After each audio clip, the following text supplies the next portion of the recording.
She grabbed the dress right out of Zaria's hands. Not a word of warning, no apology, just the sharp yank of silk from between Zaria's fingers, followed by a smile so thin it could cut glass. "This one isn't in your range," the saleswoman said, her eyes doing that thing. That slow, deliberate scan from head to toe that said everything her mouth was too polished to speak out loud. The boutique went quiet. Not the peaceful kind of quiet. The kind where everyone is listening but pretending they're not. Zaria stood there, fingers still curved in the shape of the hanger she'd been holding, heart hammering somewhere behind her ribs. She had saved for 3 years for this moment. 3 years. And in less than 10 seconds, a stranger with a name tag and a practiced smile had just reduced all of it to nothing. If that were you, standing in that room, in that silence, holding nothing, what would you have done? If this kind of story moves you, if it makes your blood pressure rise and your heart ache in the best way, subscribe right now and follow Zaria's story all the way to the end. You will not want to miss what happens next. Hit that like button, drop a comment telling me what city or country you're watching from. I genuinely want to see how far this story travels. Now let's go back to where it all began. P.A. Zaria Brooks had a habit of folding things carefully. Her clothes at the end of the day, the paper bags from the grocery store she reused for trash, the corners of pages in the paperback novels she borrowed from the library because buying them felt extravagant. She folded things carefully because she had grown up in a house where nothing was wasted, where every dollar had a name, and where the word someday was a luxury people like her family whispered instead of said out loud. But she had stopped whispering. At 34 years old, Zaria Brooks had her own accounting firm, a small but growing client list, and an apartment that she paid for herself without apologies. She was not a woman who asked for much. She had never expected the world to hand her anything. What she had, she'd built piece by piece, the way you build a wall, one heavy block at a time, hands rough from the work, back aching by evening. And now she was getting married. The thought still caught her off guard sometimes, even 3 months after Damien had asked her. She would be in the middle of something ordinary, balancing a spreadsheet, standing in line for coffee, rinsing a bowl in the sink, and it would just land on her, sudden and warm, like sunlight moving through clouds. She was going to be someone's wife. Someone was going to stand at the end of an aisle and wait for her. Not just someone. Damien. She didn't let herself think too hard about what Damien was, what he did, the kind of men who called him, the kind of problems that disappeared when he made a phone call. She knew, the way you know thunder is coming before you hear it. You just feel it in the pressure of the air. But the man who had shown up at her door with takeout when she had the flu, who remembered her mother's birthday without being reminded, who kissed her forehead before he kissed her mouth every single time, that was the man she was marrying. She had decided to hold on to that version of him and let the rest stay in whatever darkness it lived in.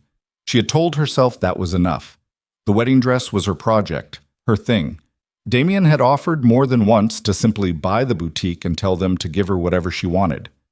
He'd said it casually, the way rich men say things, as if the concept of purchasing an entire business to solve a single personal problem was a reasonable afternoon errand. She'd laughed the first time. The second time, she'd touched his face and told him she needed to do this herself. He'd looked at her for a moment, something complicated moving behind his eyes, and then he'd nodded. "Okay," he'd said. "But I'm waiting outside." She hadn't taken him up on that either. This was something she wanted to walk into alone, to stand in front of mirrors and try on beautiful things and feel, just for an afternoon, like a woman who belonged in beautiful things. Not because someone powerful was watching, not because a name carried weight in the room, just because she was a bride, and brides were supposed to get that afternoon. She had chosen Alara Bridal because she had walked past it 100 times on her way to client meetings in the Meridian district. She knew the dresses in that window the way you know a painting you've admired but never touched. She had saved specifically for it. Not the money in her regular account, but a separate envelope she kept in the back of her sock drawer, bills added slowly over 3 years, labeled in her own handwriting. For the dress. $4,200. She had counted it the night before. She told her best friend, Kezia, about the appointment 2 weeks in advance. Kezia had been her closest friend since college. The kind of woman Zaria had always admired for her confidence, her laugh that filled rooms, her ability to walk into any space and make it hers. They had been inseparable for over a decade. Kezia was already the maid of honor. Kezia had seemed excited on the phone. She had suggested they get breakfast first and make a day of it. Zarya had said yes without a moment of hesitation. She should have paid more attention to the hesitation she didn't feel. That was the thing about the people who know you best. They know exactly where you're not looking. The morning started soft. They had eggs and toast at the little cafe 2 blocks from Zarya's apartment, the one with the mismatched chairs and the coffee that was always slightly too hot. Kezia had been in good spirits, talking fast the way she did when she was excited, touching Zarya's hand across the table when she mentioned how nervous she was about the fitting. "You're going to be the most beautiful bride," Kezia said, and her eyes were warm when she said it, and Zarya believed her completely. That is the cruelest thing about a betrayal built over time. It doesn't look like a betrayal. It looks like breakfast. They walked to Alara Bridal together, Kezia's heels clicking on the sidewalk, Zarya in her good flats she saved for meetings. The boutique was exactly as she remembered from the outside, a wide glass front, soft gold lettering, a single gown displayed in the window like a museum piece. The kind of place that made you stand up a little straighter before you walked in. Zarya straightened her dress at the door. Kezia held it open. The inside of Alara Bridal smelled like something Zarya couldn't name. Expensive and floral and carefully controlled.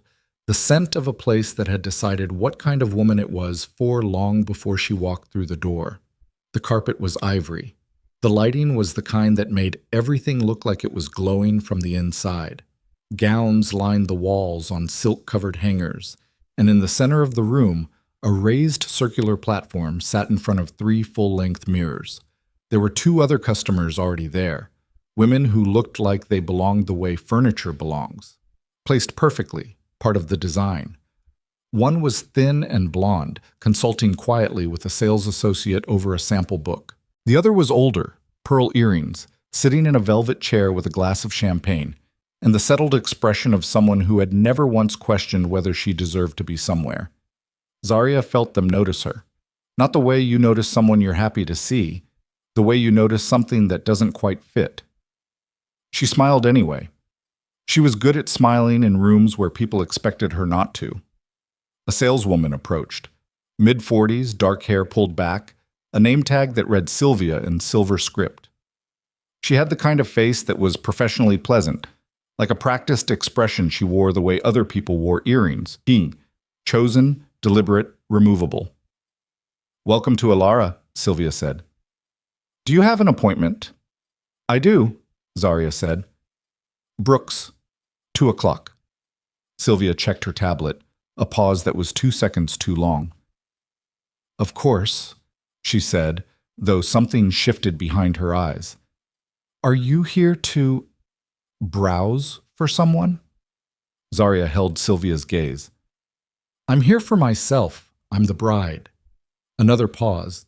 This one Zarya felt in her sternum. "Of course," Sylvia said again, same words, different weight. "And what's your budget situation?" Not budget, budget situation. As if having a budget at all was a condition that needed to be assessed before they could proceed. 4,000, Zarya said. Even, clear. The number she had saved letter by letter, dollar by dollar, in the back of her sock drawer. Sylvia nodded in a way that did not mean agreement. "We can see what we have in that range," she said, and the word range held everything she wasn't saying out loud. Kezia was standing slightly behind Zarya, and she said nothing. Zarya noticed, but didn't mark it. She was too busy being calm. They started with a rack near the back. Not the window display. Not the gowns under the good lighting. The rack near the back, close to the storage room where the rejected samples gathered. Sylvia moved hangers with a kind of efficient dismissal, pulling things out briefly and returning them, as if the act of suggesting them at all was an inconvenience she was generously tolerating. Zarya touched a sleeve on a gown to her left. Not on the sample rack, on the main floor. It was ivory with a fitted bodice and lace that ran down the arms in a pattern that looked like something from a dream she'd had once when she was still the kind of girl who believed in impossible things. She said, "What about this one?" Sylvia turned. looked at the gown, looked at Zarya. "That one is above your range," she said. "By how much?" "Considerably." "How much?" Zarya said again. Not a question this time. A request for information she was owed. 6,200, Sylvia said, with the tone of someone reading a number they expect to end a conversation. Zarya did the math. 2,000 over. Not impossible. Not ideal, but not impossible. Could I try it on? Just to have a sense of the style. We don't typically allow try-ons on pieces that are outside the customer's, but there's no other customer using the fitting room right now, Zarya said. The room had gone quiet again. The blonde woman had stopped consulting her sample book. The woman in the velvet chair had tilted her head slightly, the champagne glass still raised, watching with the neutral expression of someone at a tennis match. Kazia, behind Zarya, did not say a word. Sylvia smiled the thin smile. "Of course," she said for the third time, and lifted the gown from the rack. She handed it to Zarya, and for a moment, for one brief and extraordinary moment, Zarya stood in Alara Bridal, holding a wedding gown that felt like it had been made for the woman she was trying to become. The lace was softer than it looked.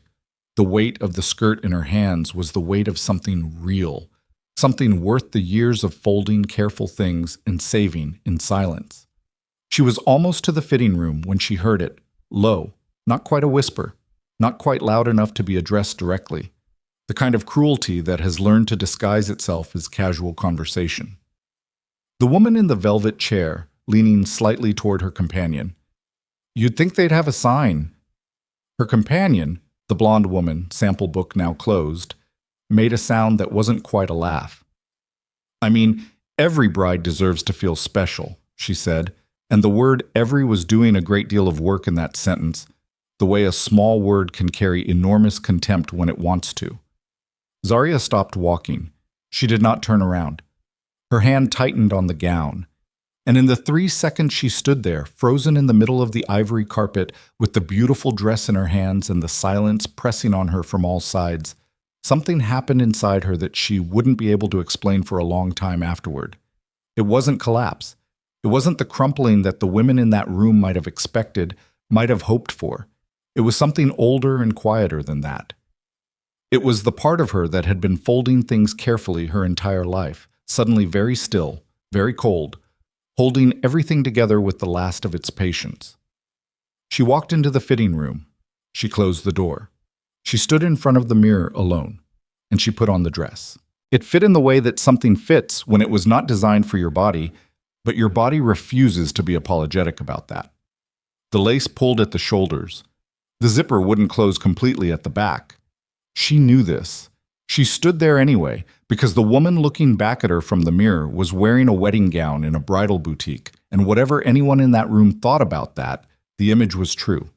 She was going to get married. She was allowed to be here. She repeated it to herself like something she was trying to make stick. Kazia knocked on the fitting room door and came in without waiting for an answer, the way old friends do. She looked at Zarya in the mirror, and Zarya, watching her best friend's reflection, saw something cross Kazia's face so quickly it was almost nothing, a flicker, a shift, something that moved too fast to name. "It's beautiful," Kazia said. "Does it look right on me?" Zarya asked. She was asking honestly. That was the point of having a best friend at a fitting. Kazia tilted her head. "I mean," she smiled, and the smile had something wrong around its edges. "You know your shape better than I do." That was not an answer. Zarya turned back to the mirror. She looked at herself for a long time. The woman in the mirror looked back. She was plus size and black and 34 years old, and her shoulder seams were pulling and her zipper wasn't closed, and she was absolutely, irreversibly getting married to a man who would burn the city before he let anyone make her cry. She thought, "He doesn't know I'm here." And then, softer, "I'm glad." She got dressed. She opened the fitting room door, and Sylvia was standing outside it with the expression of someone who had been waiting to deliver a verdict. "I'm afraid," Sylvia said, "that based on the style and your fit requirements, we may be limited in what we can actually accommodate here at Alara." She gestured vaguely, a small motion of the hand that encompassed all of Zarya, her body, her presence, her $4,200 in a sock drawer. We specialize in a more curated sizing range, and you're asking me to leave, Zarya said. Sylvia didn't say yes. She didn't have to. What she said was, I think you might find something more suitable elsewhere. There are wonderful options for… Another pause, searching for the word, all body types.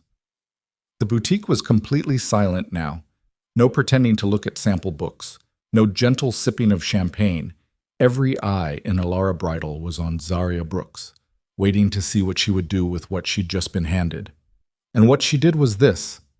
She looked at Sylvia very calmly. She looked at the woman in the velvet chair. She looked at the blonde woman with the closed sample book. She looked last at Kazia, who was standing off to the side and whose eyes went slightly to the floor and who did not say a single word in her defense. Zarya picked up her bag from the chair near the fitting room. She walked to the door. She pushed it open herself because no one moved to open it for her, and she stepped out onto the sidewalk in the afternoon light, where the city moved around her the way cities do, indifferent and enormous and full of people who had no idea what had just happened inside that glass-fronted boutique with the gold lettering. She stood on the sidewalk. She breathed. She told herself she was fine. She was not fine. Her hands were shaking, and she pressed them flat against her thighs to stop it, and she stared at a spot on the pavement across the street and breathed through it, the way she'd breathed through every room in her life that had decided before she walked in that she wasn't enough for what was inside it. She was reaching for her phone when Kazia came out behind her. Z, Kazia said. Hey, that was awful. I'm so sorry.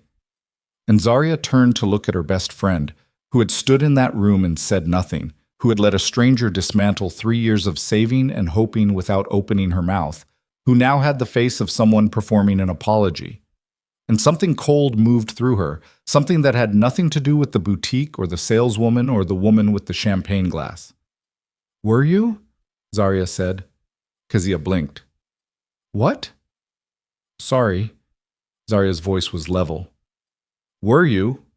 A pause. Something passed between them that would take time to fully understand. Of course I was, Kazia said. You know me. Zarya looked at her for a long moment. Yeah, she said finally. I do. She turned back to her phone. Her thumb was already moving toward Damien's name in her contacts, and then she stopped. She put the phone in her bag. She would not call him. She would not make this his. She would carry it herself, the way she'd carried everything. She started walking. Behind her, she did not see Kazia pull out her own phone. She did not see the small, quick smile that moved across her best friend's face as Kazia typed a message to someone who was not Zarya, someone who had been waiting to hear how things went. She left, Kazia typed. Exactly like we thought. She pressed send. She dropped the phone back in her bag, and she followed Zarya down the street, her heels clicking on the pavement, her expression back to perfect sympathy by the time she caught up. The city moved around them. And 4 miles away in a downtown office on the 14th floor, a phone buzzed on a mahogany desk. A man with gray-green eyes and a scar on his left jaw picked it up. He read the message. His expression did not change, but his hand tightened on the phone until his knuckles went pale, and he set it very deliberately back on the desk, and he sat very still for a long moment, the way still water sits over something deep and cold and waiting. Then he stood up. He reached for his jacket, and he said one word quietly to the man standing near the door. Car.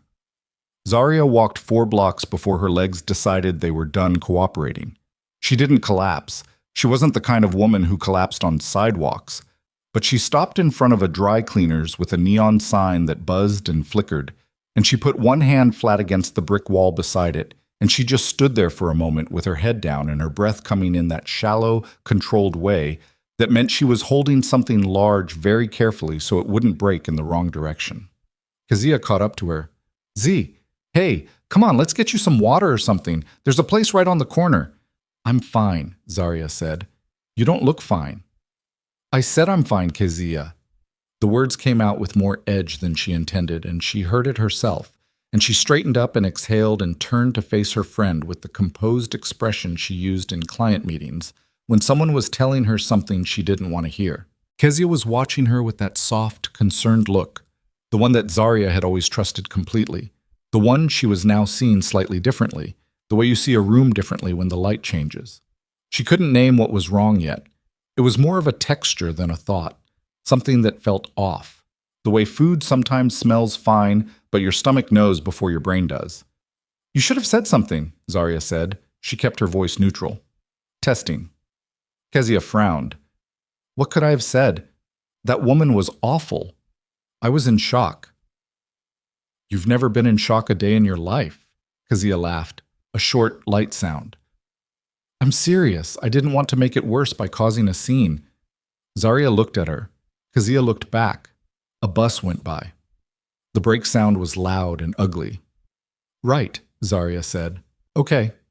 She started walking again, not toward the cafe, not toward home, just walking, because the movement helped her think, and right now she needed very badly to think. Kezia fell into step beside her, and she was talking. Something about how they could find another boutique, a better one that actually deserved their business. And Zarya was nodding and making the appropriate sounds, but she wasn't really listening. She was going back over the morning the way you go back over a receipt when the number doesn't add up, looking for the line where something got entered wrong. She thought about the way Kezia's eyes had gone to the floor. She thought about how Kezia hadn't touched her arm, hadn't stepped forward, hadn't said so much as "excuse me" to Sylvia. She thought about how quickly Kezia had pulled out her phone on the sidewalk. People check their phones all the time. That meant nothing. Except that Zarya, in 11 years of knowing Kezia Adeyemi, had never once seen her smile at her phone when she thought no one was watching and then tuck it away like something private. The thought came and she pushed it down. Not yet. She wasn't ready to follow that thought to where it was going. They ended up at a wine bar 3 blocks east because Kezia suggested it, and Zarya didn't have a better idea, and because the honest truth was that Zarya didn't want to be alone with her own head yet. The wine bar was the kind of place with dim lighting and small tables and a menu written on a chalkboard, and it was mostly empty at 3 in the afternoon, which suited them both. Kezia ordered a glass of something red without looking at the list. Zarya ordered water. They sat across from each other, and for a while neither of them said anything that mattered. Kezia talked about a work situation, something with a colleague who'd been passive-aggressive about a project, and Zarya listened and responded and was almost entirely not present in her own body while doing it. Then Kezia said, "Can I ask you something?" "Sure." "Do you ever worry?" Kezia was turning her wine glass slowly, not looking at Zarya, looking at the wine. "About the wedding, about whether it's right." Zarya went still, not visibly, inside. "Right how?" she said. "I just mean..." Kezia set the glass down, looked up. Her eyes were doing something Zarya couldn't read. "You work so hard. You've built this whole life. And then Damien comes in and suddenly it's all his world, his people, his rules." She shook her head slowly, sympathetic expression fully engaged. "I just want to make sure you're not losing yourself in it." Zarya was quiet for a moment. Then she said, "You've never said that before." "I've been thinking it for a while." "For how long?" Kezia shrugged. "Since he proposed, honestly." Zarya picked up her water glass, set it down again. The condensation left a ring on the table and she stared at it. "Kezia, do you like Damien?" "I love you." "That's not what I asked." A pause, long enough to mean something. "I think he's complicated," Kezia said. "I think he's dangerous in ways you've chosen not to look at too closely. And I think today was a preview of what your life is going to look like when people find out who you're married to. They're going to judge you. They're already judging you." "People judge me today because of how I look," Zarya said.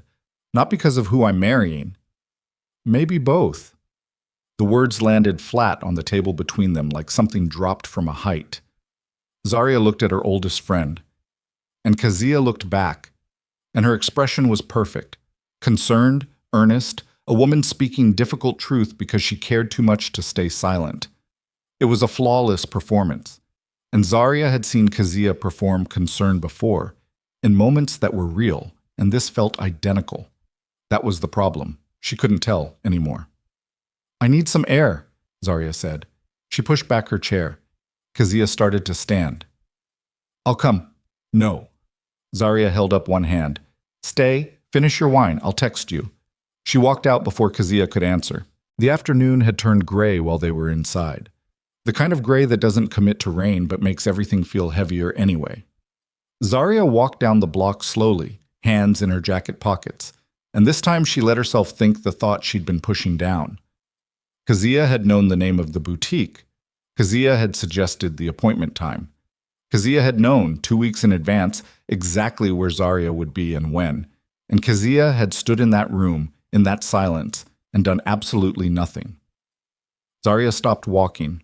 She stood in the middle of the sidewalk and let people move around her, and she thought, no. She thought, you're looking for reasons because you're hurt and angry, and you want somewhere to put it. She thought, this is your best friend. You have known her for 11 years. She also thought, that smile. The one she'd almost seen on Kezia's face when Kezia thought she wasn't looking. She pulled out her phone. She didn't call Damien. She still wasn't ready for that. For the specific sound his voice would make when she told him, the silence before he spoke, the thing that would ignite behind his eyes that she wouldn't be able to see but would know was there. Instead, she called her cousin, Veda. Veda picked up on the second ring. Hey, what's wrong? Why do you assume something's wrong? Because you never call me on a weekday afternoon unless something's wrong. What happened? Zarya told her. All of it. The boutique, Sylvia, the woman with the champagne glass, the dress she'd almost had in her hands, the quiet that had filled the room like water filling a room with no exits. She told it flatly, without dramatics, the way she told everything, and she could hear Veda's breathing on the other end of the line going from calm to something controlled and hot. When she finished, there was a beat of silence. Then Veda said, Where's Kezia in all of this? Not a question. A placement. She was there, Zarya said. I know she was there. What did she do? Another non-question. She didn't do anything, Zarya said. 3 seconds of silence. Zarya, I know. That woman has been your best friend for 11 years, and she stood there while someone threw you out of a bridal shop, and she didn't do anything. She said she didn't want to make it worse. Kezia. Veda's voice had a particular flatness now. The woman who told off a restaurant manager in front of a full dining room because our soup was cold, that Kezia didn't want to make a scene. Zarya closed her eyes. Yeah, she said. Have you told Damien? No. Not yet. I need to think first. What is there to think about? Someone humiliated you and your best friend watched? I said I need to think, Zarya said, quietly, firmly. Veda exhaled. Okay. Are you going home? In a while. Call me when you get there. I will. She hung up. She stood on the sidewalk and she let the gray afternoon sit on her shoulders for a minute, and then she turned and started walking back toward her apartment. She did not see Kezia come out of the wine bar behind her, phone already to her ear, walking in the opposite direction with quick, clipped steps. She did not hear what Kezia said into the phone, low and fast. It's done. She doesn't suspect anything. Yet. She did not see the address Kezia sent in a follow-up text to a contact listed only as a single initial, M, that was not in her phone's history because it had been recently added and carefully hidden. Zarya was already half a block away, walking home, holding herself together the way she'd always held herself together. Her apartment felt wrong when she got back. Not in any way she could point to. Nothing was out of place. The throw pillow on the couch was where she'd left it. The coffee mug she hadn't finished that morning was still on the counter. Everything was where it belonged. But it felt wrong. She changed out of her good flats into the worn sneakers she kept by the door. She stood in her kitchen and opened the refrigerator and stared into it without seeing anything and closed it again. She went to her bedroom and opened the sock drawer in the back and pulled out the envelope. She didn't count the money, she just held it. $4,200 bills, give or take a few fives, 3 years of one less coffee here, one less splurge there, of folding things carefully and telling herself someday. She held the envelope in both hands and she thought about the way that dress had felt, the weight of the skirt, the softness of the lace. And she thought about the thin smile and the words fit requirements, and the sound of the woman in the velvet chair. She thought about Kezia's eyes going to the floor. She put the envelope back.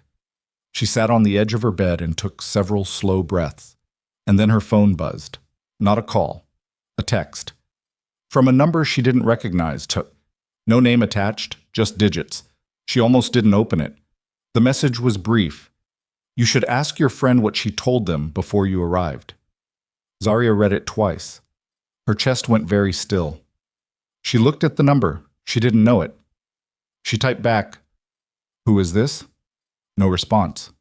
She sat with the phone in her hands for a long moment, and then she pulled up Kezia's contact and stared at it, and her thumb hovered, and she thought, Don't do this on a text. Don't do this at all until you know for certain, until you have something real in your hands." She put the phone face down on the bed. She lasted approximately 4 minutes. Then she picked it back up and called Kezia. Kezia answered on the third ring, and her voice was warm and slightly breathless, like someone just stepping indoors. "Hey, you home?" "Yeah," Zarya said. "Can I ask you something?" "Of course." "Did you know anyone at that boutique before today?" A pause. Small. Careful. "No," Kezia said. "Why would I?" Zarya said nothing. Kezia said, "Zarya, why are you asking me that?" "Someone texted me," Zarya said. "Someone I don't know. They said I should ask you what you told them before we arrived." Silence. The kind that has weight. "Someone's messing with you," Kezia said. Her voice was steady, slightly concerned. "Probably someone who saw what happened and got your number somehow. You know how people are." "I know how people are," Zarya agreed. "Don't let it get in your head. Today was already awful enough." "Yeah," Zarya said. "It was." "Get some rest. I'll call you tomorrow and we can figure out the next steps for the dress situation. Okay?" "Okay," Zarya said. She hung up. She sat in the quiet of her apartment with her phone in her lap. Kezia hadn't asked what number the text came from. She hadn't asked what exactly the message said. She hadn't asked who could possibly have Zarya's number and reason to contact her after a humiliation at a bridal boutique. She had gone directly to someone's messing with you and don't let it get in your head. You don't do that if you're innocent. You do that if you're afraid of what the answer might be. Zarya set the phone down on the bed. She put her face in her hands. She sat like that for a while. Not crying, because the thing she was feeling was past the wet stage of grief, already hardened into something dry and cold and very, very still. Then she got up. She went to her kitchen drawer, the one in the back, that she never opened in front of anyone, and she pulled out a business card. Plain white. No logo. Just a phone number in small black text and 2 words beneath it. For emergencies. Damien had given it to her 8 months ago, early in their relationship, when she'd asked what she was supposed to do if something happened to her and she couldn't reach him on his regular phone. He'd said, "You call this number, day or night, and you say your name, that's all." She had never used it. She had hoped she would never use it. She looked at the card for a long time. Then she took her phone and she dialed. It rang once. A man's voice, flat and carefully neutral. "Yes." "My name is Zarya Brooks," she said. "I need to speak to Damien." A brief pause. "Hold." 30 seconds of silence, then a click, then a voice she knew in the back of her spine, low and exact. Zarya. Not a question, never a question with him, just her name, said in the voice of a man who was already paying close attention. "Something happened today," she said.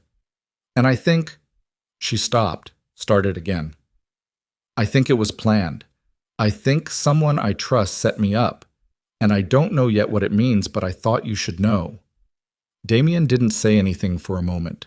When he spoke, his voice had changed in a way that was almost imperceptible. Still even, still controlled, but something underneath it had gone very cold and very focused, the way still water looks calm until you see what's moving beneath the surface. "Where are you right now?" he said. "Home." "Don't go anywhere," he said. "I'm coming." He didn't ask her to repeat anything. He didn't say, "Are you sure?" He didn't ask her to stay calm. He simply said, "I'm coming," and she believed him completely, the way you believe gravity, because it had never once failed to be true. She said, "Okay." She set the phone down. She sat back on her bed and looked at the ceiling. Outside, the gray afternoon was darkening into an early evening the color of a bruise, and somewhere across the city, in a 14th floor office on a mahogany desk, a man was already picking up a different phone, the one he kept in the inside pocket of his jacket, the one with no recorded calls. And he was dialing a number that belonged to someone whose entire job was to find out exactly what Zaria Brooks had walked into and who had put it there. And across town, in an apartment that smelled like the expensive candles she bought every month without guilt, Kezia Adeyemi sat on her own bed with her phone in both hands and read a message that had just come in from the contact she had listed only as M. The message said, "He knows she called. You need to move faster than we planned." Kezia stared at those words for a long time. Her hands, Zaria would have been surprised to know, were not steady. She had been so certain this would stay clean. A small act of sabotage. A crack in the foundation. A woman whose confidence she could erode until she walked away from the one thing Kezia had decided, with a clarity that felt almost reasonable until you examined it in full light, she wanted for herself. Not Damien. She didn't want Damien. She wanted what Damien represented. She wanted to be the woman a man like that stood beside. She had wanted it since the first night Zaria had brought him to dinner, and Kezia had watched him look at Zaria. Just look at her, across a table full of people, with the focused and complete attention of a man who saw exactly one thing in the room, and something in Kezia's chest had twisted itself into a shape she hadn't been able to untwist since. She hadn't planned it immediately. She'd carried it for months, that twisted thing, watering it with small resentments, small comparisons, small quiet moments of watching Zaria live a life that Kezia felt, and the part of her that had no language but feeling should have been hers. And then M had come along with a proposition that seemed almost elegant in its simplicity. Destabilize her, humiliate her, make her doubt herself until she walked away from the engagement. And when she did, be there. Be the friend who helped pick up the pieces. It had sounded clean. It no longer sounded clean.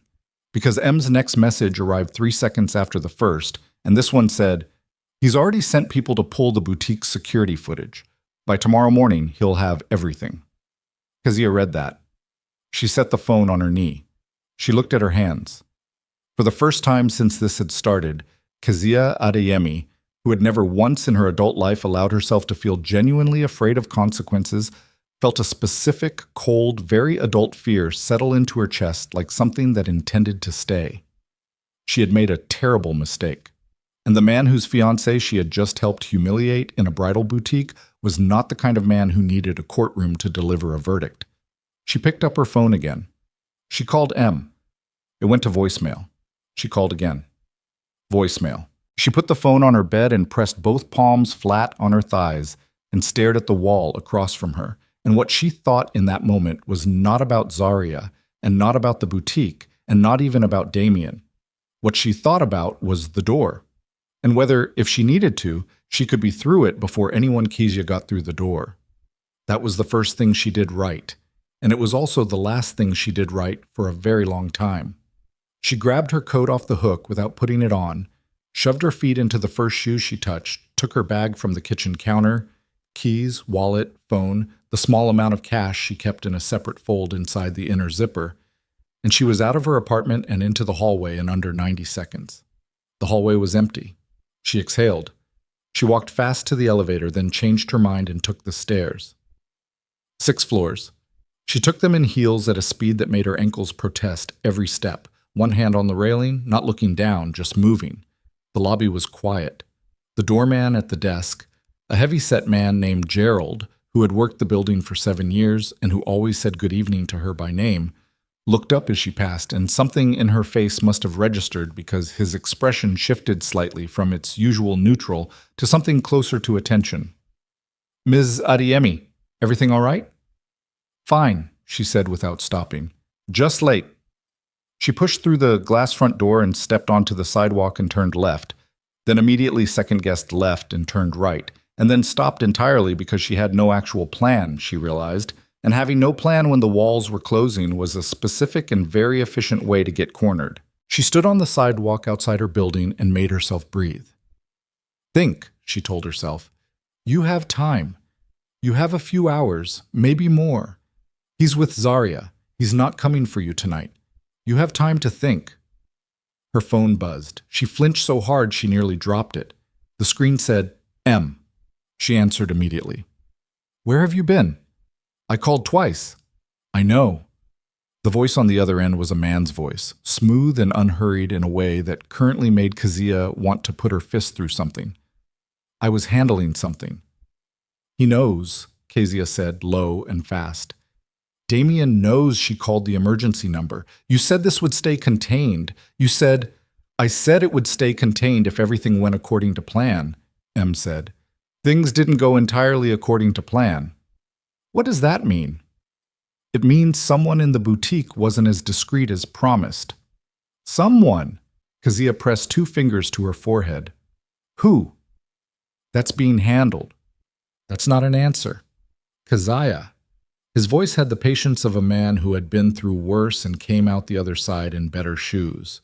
Go somewhere public, somewhere you would normally go. Behave completely normally. You're a woman who had a difficult afternoon watching her friend get embarrassed at a dress fitting. That's all you are tonight. Can you do that? She thought of Zarya's voice on the phone, the flat, careful way she'd said someone I don't know texted me. The pause before Kezia had answered. She thought of how she'd handled it. She thought of how she might not have handled it as well as she believed in the moment. Yes, she said. Then do it, M said. And don't call this number again tonight. I'll reach you when it's clear. He hung up. Kezia stood on the sidewalk for 3 more seconds. Then she put her phone in her bag, straightened her coat on her shoulders, and walked 3 blocks to a wine bar she went to regularly. Different from the one she'd been to with Zarya, her own place, where the bartender knew her order and the lighting was warm and nobody would think twice about a woman sitting alone with a glass of red on a gray evening. She sat at the bar. She ordered her wine. She kept her hands flat on the bar top and looked straight ahead at the bottles arranged against the lit shelf behind the counter, and she thought, hold together, hold together, hold together. She had done this for a reason. She needed to remember the reason. She thought of Damien looking at Zarya across that dinner table. The reason still felt real. It just felt considerably more expensive than it had 3 weeks ago. Across the city, in Zarya's apartment, Damien arrived 22 minutes after he'd said he was coming. Zarya heard the knock and opened the door, and he was there in his jacket and the gray shirt he'd had on that morning when he'd left her place. She recognized it with the sudden disorienting clarity of a detail that meant this was still the same day, that all of this had happened in the space of a single ordinary day. He looked at her face. He didn't say anything immediately. He stepped inside, closed the door behind him, and then he looked at her again with that focused, complete attention she'd known from the beginning was the thing about him that undid her. Tell me, he said. She told him. She sat on the couch, and he sat in the chair across from her, not beside her, not touching her, because he understood in that specific way of his that she needed space to get through it without breaking. And she told him everything from the moment they walked into the boutique to the moment she called the emergency number. She told it flatly, without decoration, the way she told him everything. When she got to the part about Kezia's eyes going to the floor, his jaw tightened. Slightly. If she hadn't been watching closely, she would have missed it. When she got to the text message from the unknown number, he was very still. She finished talking. He didn't speak for a moment. Then he said, "Show me the text." She handed him her phone. He looked at the number for approximately 3 seconds. Then he handed it back. "Okay," he said. "Okay," she repeated. "That's it? What do you want me to say?" "I want you to tell me I'm wrong about Keziah." He looked at her. She looked back. "You're not wrong," he said. The words were small and they hit her like a physical thing, in the center of her chest, and she breathed through it. "You already know," she said. Not an accusation, a realization. "I made some calls," he said, "after your message this afternoon, before you called the emergency number." "What did you find?" He stood up. He walked to her window and stood there for a moment looking out at the street below, and she watched his back and the set of his shoulders, and she knew that whatever he was about to say, he had already decided how to say it in a way that would hurt her least and still be true. The boutique received a phone call yesterday afternoon, he said, from a cell phone number registered to a prepaid account. The call was with the owner, a woman named Vera Caldwell. Whoever called knew your name, described your appearance, described your budget. He turned from the window. His face was controlled and even, and his eyes were something else entirely. And told her specifically that you would be arriving today and that you were not, their word, the kind of clientele Ilara typically serves. The apartment was very quiet. Zarya sat with that. They set me up before I even walked in the door, she said. Yes. Sylvia already knew who I was. The whole staff had been briefed, he said. The woman in the chair with the champagne was not a random customer. Her name is Diane Holt. She's a friend of Vera Caldwell's who was asked to be there. A planted audience, Zarya said. Yes. She stood up. She didn't go anywhere. She just needed to not be sitting down for this part. The prepaid number, she said. Can you trace it? Already done, Damien said. It was purchased 6 days ago at a convenience store on Arlen Street. He paused. 2 blocks from Kazia's apartment. The room tilted slightly. Zarya's hand found the back of the couch. That's not proof, she said. Automatic. Protective. No, Damien agreed. It's not. There's other proof. She looked at him. The boutique has a security camera at the entrance and one inside the main floor, he said. The footage from yesterday evening shows a woman entering just after closing time. She spoke with Vera Caldwell for approximately 12 minutes. She had a package with her when she arrived. She did not have it when she left. He reached into his jacket pocket and set his own phone on the coffee table between them, screen up. I had the footage pulled 2 hours ago. Zarya looked at the phone. She knew what she was going to see before she picked it up. She picked it up anyway. The image was a still frame, slightly grainy the way security footage always is, with the timestamp in white numbers at the bottom corner. The woman in the frame was mid-stride, turning slightly toward the counter, her face caught at 3/4 angle. Kazaya Adeyemi. In the boutique, the night before, with a package. Zarya set the phone back down. She walked to the kitchen. She turned on the tap and held both hands under cold water for no reason she could have named except that her hands felt wrong, and she needed something real and cold to hold on to. Damien did not follow her. He gave her the kitchen.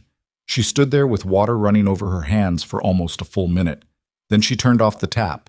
She dried her hands on the dish towel. She walked back into the living room and sat back on the couch and looked at Damien, who was watching her with the steady, carefully neutral expression of a man who is holding a large amount of something back. What was in the package? She said. We don't know yet. What do you think was in the package? He was quiet for a moment. Money, he said, or something that functions like it. She paid them, Zarya said. She paid them to humiliate me. That's what the evidence suggests. Zarya pressed the heel of her hand to her forehead. She pressed hard, like she was trying to push the information back out. 11 years. She had known Kezia for 11 years. She had sat across from her at breakfast this morning. She had felt guilty for doubting her on the sidewalk outside the boutique. She had defended her internally against her own instincts multiple times over the course of the afternoon. She thought of every moment she had defended her. It made her sick in a specific, scorching way. Why, she said, does he, whoever M is, does he have something on her? Is she being threatened? Damien sat down in the chair again. He leaned forward, forearms on his knees, and he looked at her with the directness she had always appreciated in him, even when it was hard. I don't think she's being coerced, he said. Then why? I think she made a choice, he said, and I think she made it herself. Zarya looked at the ceiling. I want to talk to her, she said. No. Damien, not tonight. She's my best friend. The words cracked slightly in the middle. She hated that they cracked. She was your best friend, he said, gently, precisely. Tonight she is someone who needs to believe she is still safe, because the moment she knows what we know, she disappears. And if she disappears, whoever M is also disappears. And I need them not to disappear. He held her gaze. Not yet. Zarya understood the logic. She hated the logic. She also recognized it was right, which made her hate it more. Okay, she said. Okay, but I want to be there when you confront her. Zarya. I am not asking, she said. He looked at her for a moment. Okay, he said. That night Zarya did not sleep. She lay in her bed in the dark, and she went back through 11 years of friendship with the new information laid over it like a transparency, the way architects put one drawing over another to show what's changed. She looked for the moment it had started. She looked for the things she'd missed. She found several things she'd missed. The way Kazia had gone quiet when Damien first came into the picture.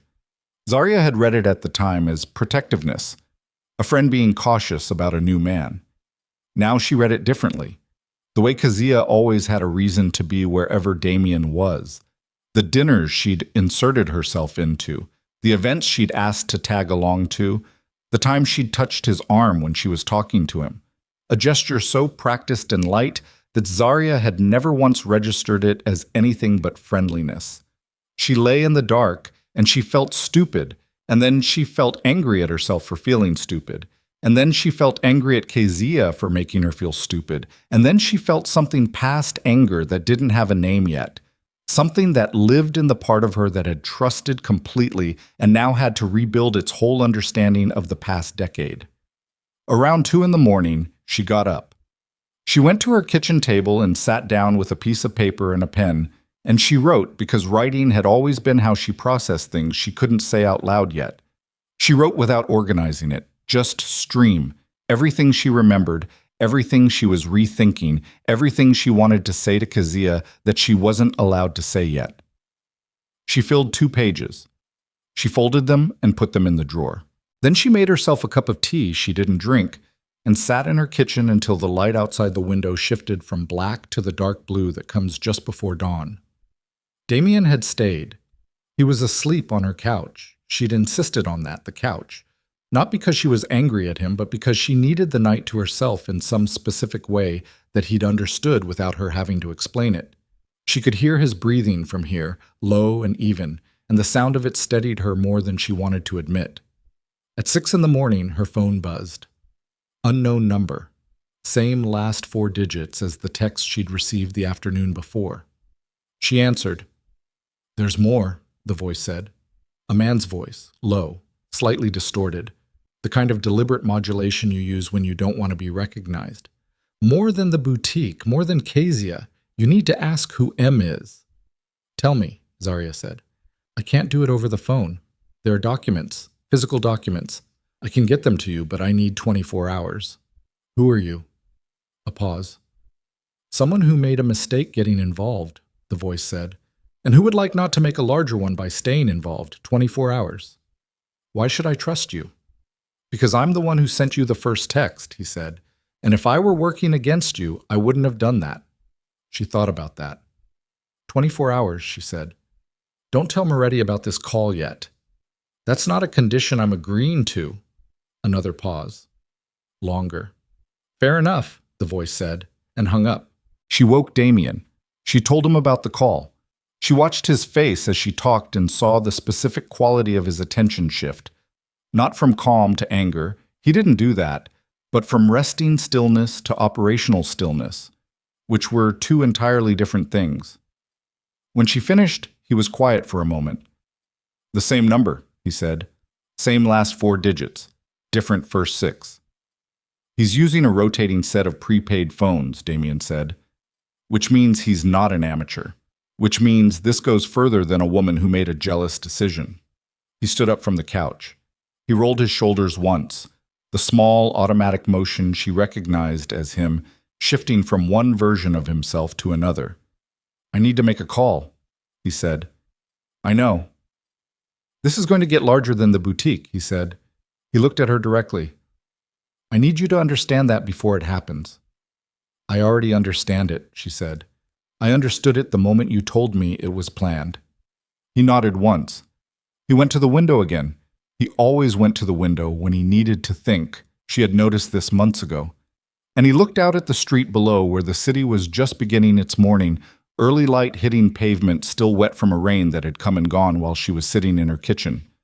"Keziah mentioned someone," he said, without turning around. "Someone she used to know from before she met you. A man who runs a financial consulting operation out of a building on the east side. Clean front, complicated back end." He paused. "His name is Marcus Vell." Zarya went still. She knew that name. Not well. Not personally. But she knew it the way you know a name that comes up in a certain kind of conversation, attached to a certain kind of cautionary story. Marcus Vell was the kind of name that accountants and financial professionals whispered about in terms of structures that looked legal until they didn't, of clients who hired him for his consultancy and ended up with their businesses' skeletons rearranged. "M," she said. "M," Damien said. "What does Marcus Vell want with me?" Damien finally turned from the window.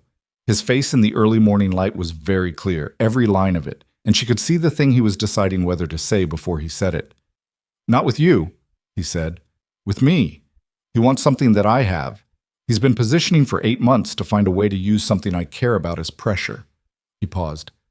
"He found you." The silence in the apartment was complete. "He used Keziah," Zarya said. "Keziah let herself be used," Damien said. "There's a difference. She had her own reasons. He found her reasons and made them useful to him."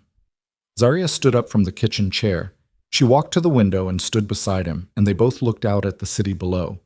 The early trucks, the first few pedestrians, a woman walking a dog that kept stopping to sniff at a lamppost. And Zarya thought about the fact that her best friend had walked into something for the sake of jealousy and come out the other side as someone's instrument.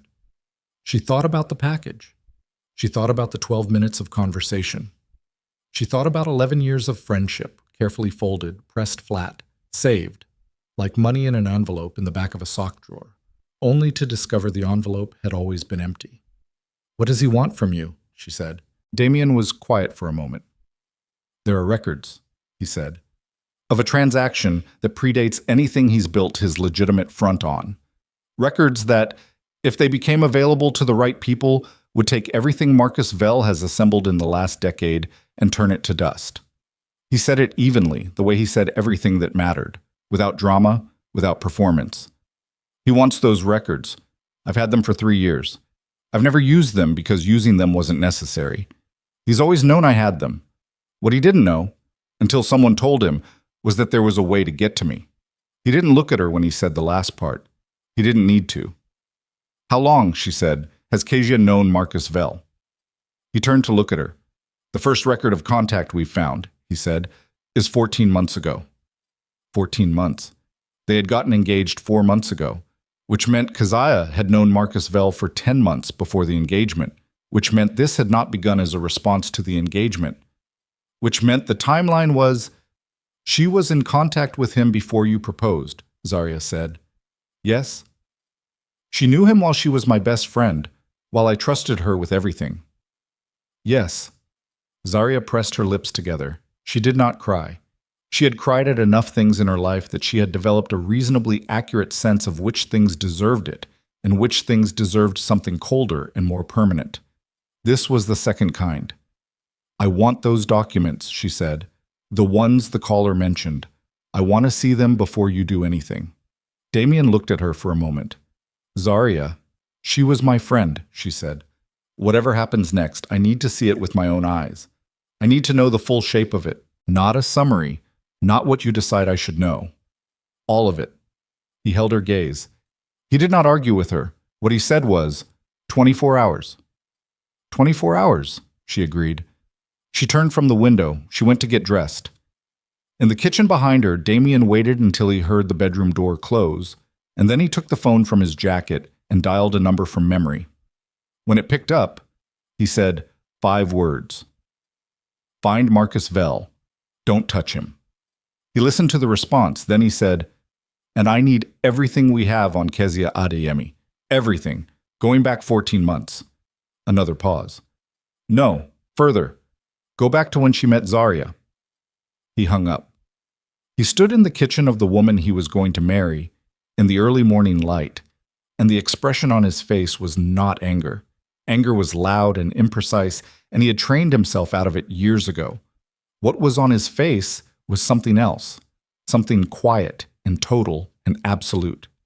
He had built a career on the principle that the most dangerous move was the one no one saw coming. Marcus Vell had made the specific and irreversible error of using Zarya to make his. There was no version of the next 24 hours in which Marcus Vell still had options.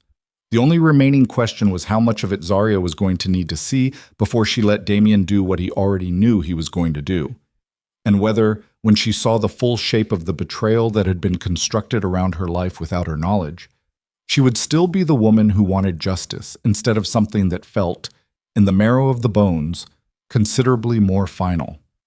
He went to the window one more time. Below, the city was fully waking now, indifferent and enormous, moving in its morning patterns as if nothing had shifted. Something had shifted. Damien put his hand flat against the glass and looked out at it, and he thought about the woman in the bedroom getting dressed, and what it had cost her to call him last night, and what it was going to cost her in the next 24 hours to learn that the architect of her humiliation had been sitting across from her at breakfast, holding open doors, saying, "You're going to be the most beautiful bride," with a warm smile and a phone full of messages that said something else entirely. He thought about that, and something in the center of his chest went cold and very, very quiet. The kind of quiet that comes just before the documents arrived in 18 hours, not 24. A plain manila envelope slid under Zarya's apartment door sometime before 7 in the morning while she was in the shower, and Damien was on a call in the kitchen with his voice dropped low enough that she could hear the tone but not the words. She found it when she came out, standing in the hallway in her robe with her hair wrapped in a towel, and she stood there looking at it on the floor for a moment before she picked it up. No name on the outside, no return address, just her apartment number written in block letters with a blue pen. She took it to the kitchen table. Damien ended his call when he saw her face. She opened the envelope. Inside were 14 pages. Printed documents. Some of them appeared to be financial records. Some were what looked like email printouts with headers and timestamps, and 2 were photographs. She spread them on the table in the order they'd been stacked, and she and Damien stood over them without sitting down, and she read. She read everything. It took her 11 minutes. When she finished, she gathered the pages back into a stack, evened the edges against the table with both hands, and set them down. Then she walked to the sink and turned on the cold water and held her wrists under it, because her pulse was doing something she didn't like and she needed it to slow. Damien waited. He was very good at waiting. "He paid her $40,000, Zarya said. Her voice was even. The evenness cost her something. "Not to humiliate me. That was secondary. He paid her to get me out of the picture so he could approach you directly, so he could threaten you with something happening to me if you didn't hand over the records." She turned off the tap. "She was supposed to break us up. The boutique was just the first step." "Yes," Damien said. "There are 3 more planned events," Zarya said, according to the email chain. 3 more situations Kezia had agreed to engineer, each one worse than the last. "Yes." She turned around. "She was going to ruin our wedding," Zarya said. "That was step 4. Show up with something, evidence of something about you, real or fabricated, and present it to me on the day." Damien said nothing. "She was going to break me apart on the day," Zarya said, "in front of everyone." She said it flatly, the way you say a thing when you're still in the process of believing it.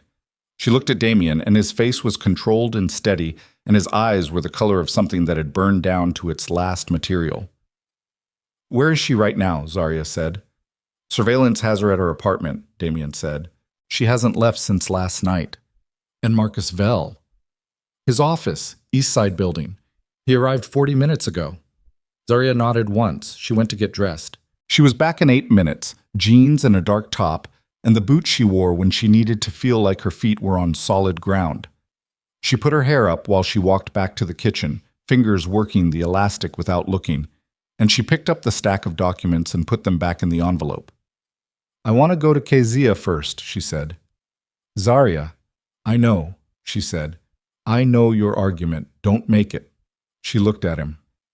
"She was my friend for 11 years. Whatever she is now, she was my friend for 11 years. I need her to look at me and tell me to my face what she did." She held the envelope. After that, you can do whatever you're going to do. He studied her for a long moment. I'm coming with you, he said. I didn't ask you not to. They left. The drive to Kezia's building took 12 minutes. Damien drove himself, which he rarely did, and Zarya sat in the passenger seat watching the city move past the window. She had the envelope on her lap and her hands flat on top of it, and she breathed in and out at a controlled rate and watched storefronts and pedestrians and traffic signals and thought about nothing specific, because specific thought was going to have to wait until she was in the room. Damien pulled up outside Kezia's building. He turned off the car. He looked at her. Let me start it, she said. Okay. Whatever she says, let me respond first. Okay. And if she tries to leave, she won't leave, he said quietly. There was something in the way he said it that settled the question permanently. They got out. Kezia answered the door on the second knock. She'd been awake. That was clear from her face. The particular worn-out look of someone who had spent the night in the same conversation with themselves, going in circles. She was in a sweatshirt and joggers, no makeup, her hair pulled back in a way that meant she hadn't planned on anyone seeing her. She saw Zarya. Her face did something complicated and fast that Zarya would analyze later. Relief? For approximately a half second. The reflex of seeing someone familiar. Then something that moved in behind the relief like weather. Then the face went neutral. Then she saw Damien standing one step behind Zarya and to the left, and the neutral face cracked. Just slightly, just at the edges. Z, she said.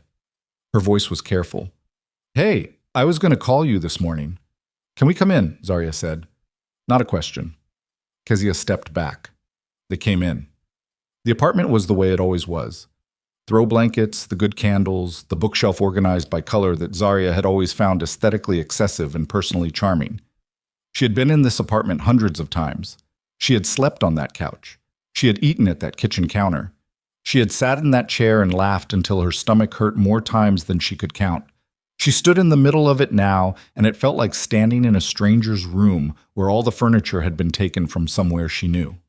She set the envelope on the coffee table. Kezia looked at it. Her jaw tightened. Sit down, Zarya said. Z, sit down, Kezia. Kezia sat. Damien stayed near the door, arms at his sides, absolutely still. He could have been furniture. He could have been weather. He was the specific kind of present that makes a room smaller without moving. Zarya sat across from Kezia. She opened the envelope. She put the photographs on the table first. The security footage still, Kezia's face in three-quarter profile, the timestamp in white at the corner. Kezia looked at the photograph. She did not say anything. That's you, Zarya said. Yesterday evening, in Alara Bridal, the night before our appointment. Kezia's jaw was working. She was thinking fast. Zarya could see it. The rapid calculation behind the eyes, the same calculation she'd watched Kezia perform in boardrooms and arguments and every difficult conversation she'd ever navigated with the intelligence that had always made Zarya proud of her. She watched her oldest friend calculate, and she felt sick. They had a camera, Kezia said finally. Her voice was low. They had two, Zarya said. Kezia closed her eyes. How long, Zarya said. How long were you planning this? Zarya, how long, Kezia? Silence. Tell her, Damien said from the doorway. Quiet. Absolute. Kezia opened her eyes. She looked at Damien, and whatever she saw in his face made her look away again quickly. She looked at her hands. 6 weeks, she said. 6 weeks. Zarya heard the number and felt it land somewhere behind her sternum like something dropped from a height. 6 weeks ago, they had gone to the farmer's market together. 6 weeks ago, Kezia had helped her pick out fabric samples for the wedding centerpieces. 6 weeks ago, Zarya had hugged her in a parking lot and said, I don't know what I'd do without you, and Kezia had hugged her back and said, you'll never have to find out. 6 weeks. Marcus Vell, Zarya said. Kezia's chin came up slightly. How did he find you? Zarya said. He didn't find me, Kezia said. And there was something in the way she said it, a small, involuntary straightening that Zarya recognized as pride. The kind of pride that lives in people who have done terrible things but want credit for having done them on their own terms. I found him. I reached out. The room was very quiet. You reached out, Zarya said.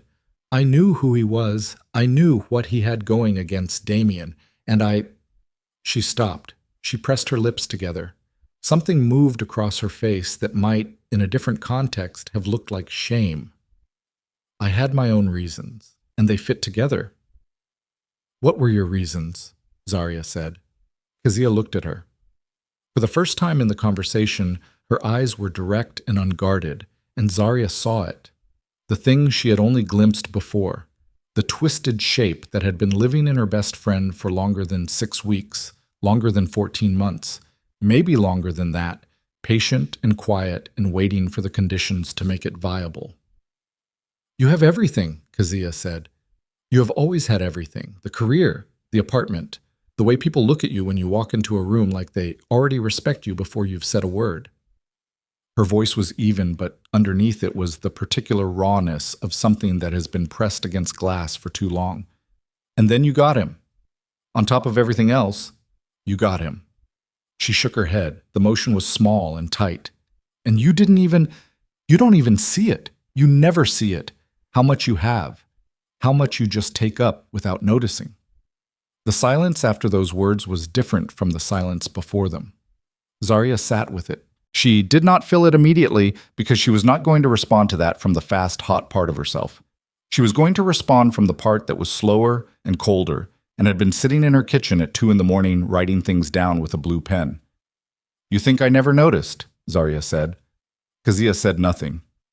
You think I walked through my life not noticing every room that told me before I walked in that I wasn't the right kind of person for what was inside it, Zarya said.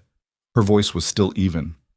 The evenness was load-bearing now, holding something enormous above it. You watched me yesterday get told without a single word spoken directly that my body and my money and my presence were not acceptable in that boutique. You stood in that room and you watched it. And you helped arrange it. She paused. And your explanation is that I have too much. Kezia's eyes were wet. Zarya didn't soften. What did you think was going to happen? Zarya said. After the wedding fell apart, after Damien and I ended, what did you think the next part looked like? Kezia didn't answer. Did you think he was going to turn to you? Zarya said. Is that what Marcus Vell told you? That you'd get me out and step in? Don't, Kezia said. Her voice cracked on the word. Don't what? Don't make it sound like that. Tell me what it sounds like, Zarya said. It wasn't like that. I wasn't trying to steal him.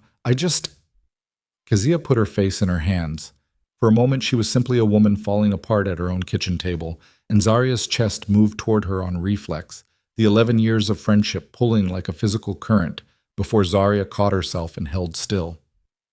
I just wanted it to stop, Kezia said, into her hands. I wanted to stop feeling like I was standing outside something I could never have. So you burned mine down, Zarya said. Kezia didn't answer, because there was no answer. Damien's phone rang. He looked at it. He stepped out into the hallway without a word. Zarya stayed where she was. She looked at Kezia, hands still covering her face, shoulders moving with the effort of breathing, and she felt the full complicated weight of 11 years pressing against the anger and the grief and the cold, clear thing underneath both of them that was still trying to find its shape. She thought, she was my best friend. She thought, she helped a man use me as a weapon against Damien. She thought, she stood in that room and she watched. She picked up the photographs from the table and put them back in the envelope. Damien came back in. His face had changed. We need to go, he said. Zarya looked at him. Now, he said. Quietly, but with an urgency underneath it that she had learned to read as serious. She stood. She picked up the envelope. She looked at Kezia one more time. Kezia had taken her hands from her face. She was looking at Zarya with red eyes and the specific expression of someone who wants to say something and knows there is nothing they can say. Zarya said, I trusted you with everything. She walked to the door. She walked out. In the elevator, Damien said, Vell is moving. He had someone watching this building. They made a call when we arrived. He knows we have the documents. He knows we have the documents. What does that mean? It means he's changed his timetable, Damien said. The elevator reached the lobby. He's not going to wait for his planned sequence anymore. He's going to try to force the issue today. They came out of the lobby and Damien's car was where they'd left it, but there was a black SUV parked across the street that hadn't been there when they arrived. Engine running, no plates visible from this angle. Damien steered her to the car with one hand at the small of her back, not gripping, just present. He was moving normally, but his eyes were doing something different. That quiet, constant scan that she had noticed early in their relationship and understood, without him explaining it, was the version of him that was always on. They got in. He didn't pull out immediately. He made a call. "He's got a vehicle on Kezia Street," he said into the phone. "Black SUV. Pull the plates and tell me who's holding them." A pause. "And I need Vel's building covered before noon. Everyone in position. No action until I arrive." He listened. "I don't care. Move them." He hung up. He started the car. "You said no action until you arrive," Zarya said. "Yes." "You're going to his building." "Yes." "I'm coming." He glanced at her. "Zarya, don't," she said. "Don't do that. Don't treat me like something to be put somewhere safe while you handle it. He used me. He sat somewhere, and he read a file on me, and he decided I was the best way to get to you, and he paid my best friend to take me apart piece by piece." Her voice was controlled and hard. "I am coming." He drove for half a block. "Okay," he said. Marcus Vel's building was a 12-story glass and steel construction on the east side with a lobby that looked like it had been designed to communicate the specific message that the people who worked here had already won. Clean lines, security desk manned by 2 men who were too fit to be purely decorative, elevators with card readers. Damien walked in like he owned it, not the performance of ownership, the actual thing. The unhurried pace, the level gaze that registered everything without appearing to look at anything, the quality of presence that made the 2 men at the security desk straighten very slightly without knowing they were doing it. Zarya walked beside him. She kept her chin level and her pace matched to his, and she thought about the boutique, about the ivory carpet, and the thin smile and the 2 seconds of silence before, of course. And she let that sit in her chest where she needed it, because she was not going to walk into this room with soft edges. The security man on the left started to stand. "Sir, I'll need to—" "Tell Marcus Vel that Damien Moretti is in his lobby," Damien said. He didn't slow his walk. He said it the way you give someone a piece of information you expect them to act on correctly. He has about 45 seconds to decide if he wants this conversation downstairs or up. He stopped at the elevator bank. He stood there. The security man looked at his colleague. His colleague picked up the desk phone. 30 seconds of lobby silence. The particular silence of a space where something is being decided above everyone's heads. The faint sound of climate control, the noise of the street muffled by glass. Zarya's own pulse in her ears, steady now, the way it went steady when she was in the part of a situation that required everything she had. The phone at the desk was set down. The security man on the right looked at them. "Mr. Vel will see you on 11, he said. The elevator opened. They stepped in. Marcus Vel was not what Zarya had built in her head. She had constructed over the past 18 hours something angular and cold. A man who looked like what he did, who carried his cruelty in his face the way certain people carry anger in their shoulders. What she got was a man of about 55, medium height, silver hair worn short, a suit that was expensive without announcing it. He had the kind of face that had probably been handsome in a conventional way 20 years ago and had settled into something more useful. The face of a man people trusted in rooms instinctively before he'd said a thing. He was standing near the window of a corner office when they came in, and he did not sit down, which was its own kind of statement. There were 2 other men in the room. They stood near opposite walls. They were not there for decoration. Damien clocked them without appearing to.